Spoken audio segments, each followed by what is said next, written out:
Busier roads tend to be easier to clear because the cars are there to work the salt into the roads. Teams went around to different obstacles around the downtown area like this one, trying to be the team with the most points at the end. The Amphicar was the only amphibious civilian passenger vehicle to be mass-produced back in the 60s.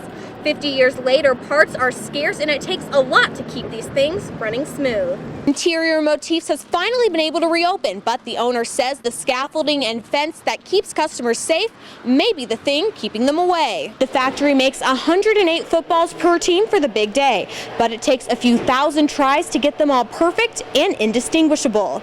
Randy said he's lucky in that his barber shop hasn't really missed a step, but other downtown businesses haven't had that same luck. The owner of Cloud9 Cafe said that since the fire, they've had trouble just getting people through the door. As of now, there's no cure for Parkinson's disease, but that doesn't stop around 20 Lima locals from fighting back against the degenerative disease. Since we last stopped by in January, the Rocksteady boxing class by the Senior Citizen Services has quadrupled its class size, proving boxing to be a popular and fun way for people with Parkinson's to get a workout and help maintain their movement. A lot of people with Parkinson's are affected with a stooped posture, a shuffling gait, balance issues, and tremor.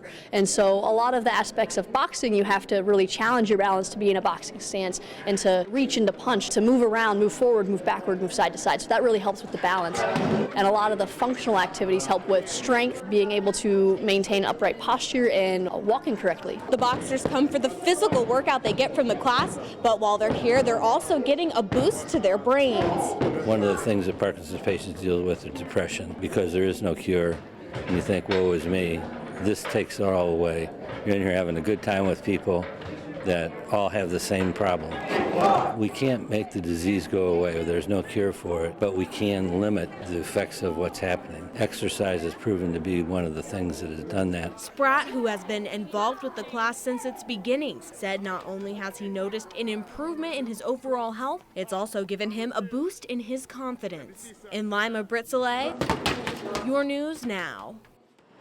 Over a week after the Canita Hotel fire, a portion of Auglay Street is still closed to traffic. While most of the street is business as usual, those closest to the location of the fire have seen hits to their foot traffic, and one even had to relocate in order to keep his business going. I was in the bottom floor, and the only damage I had was water damage, no fire or smoke damage, but there was several foot of water. The community and my customers has been great. The word has got around on newspapers and Facebook. It's been busy since I started. Randy said he's lucky in that his barber shop hasn't really missed a step, but other downtown businesses haven't had that same luck.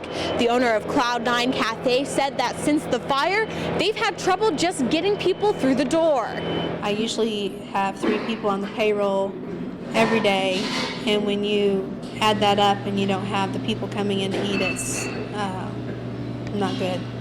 Cloud9 Cafe is nearing their 14th anniversary in downtown Wapak, but have seen low foot traffic since the fire. Wilcox says it's been a combination of things, including customers not having a place to park. They've also lost money to food waste and had to cut back on expenses to make up the difference. We just aren't putting out as much food, and I did not even place a food order this week at all. So there are things that we are out of, but until this gets fixed, I don't want to add to that. Meanwhile, across the road, Interior Motifs owner Jamie Metzger has had to shutter her business entirely because it sits right next to the Canita Hotel and has been barricaded off for safety reasons. They have us barricaded off for this piece of crown that they're taking down right now to protect any pedestrians walking in and out of our store. Right now, through the holidays, it's not been as big of a deal as what it will be going forward. We need to be able to have the streets and doors open so people can come in, and it's our livelihood. Both Wilcox and Metzger said they were told the city hoped to have a fence and canopy up by Monday so that the street can be reopened. As for Randy's barber shop, he plans on staying at the Mechanic Street location for a few months. After that, he is hoping to build his own place, but says nothing is set in stone.